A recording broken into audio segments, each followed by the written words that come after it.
সব মুখোশ পরা চিনি না, ওর নাম নীরব। এসপি সাহেব যে কথা বলতেছে, নাম যে বলতেছে আমরা শুনতেছি নীরব। আমি সামনে ছিলাম, এই যে আমরা এখানে যে পাবলিক যে লোক যে ছিল, প্রশাসন আসনে এটা নিরাপত্তা হয়েছে, তাহলে সবাই একটা আতঙ্কের ভিতরে ছিল।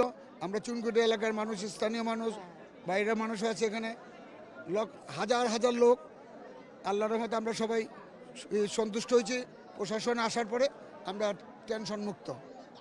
এই 2টার থেকে এই মাগরিবের আজান দিল, এই শেষ হলো। আপনাদের এলাকায় এত বড় একটি ঘটনা ঘটে গেল, ডাকাতি হয়ে গেল, আপনারা এলাকাবাসী যারা রয়েছেন তারা কি এখন বর্তমানে আতঙ্কে রয়েছেন কিনা? না, আতঙ্ক তো থাকবোই, কেন এখন তো মনে করেন যে একটা যে ঘটনা ঘটে গেল, কালকে আরেক জায়গায় হইতে পারে।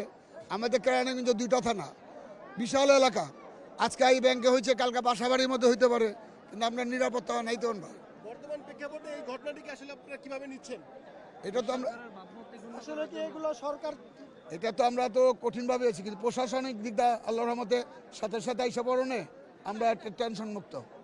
প্রশাসন সব দিক আছে, র্যাব আছে, পুলিশ আছে, ডিবি লোক আছে, সেনাবাহিনী আসছে, সবাই আসছে, আনসার বাহিনী, থানার টিএনএম এরা আসছে।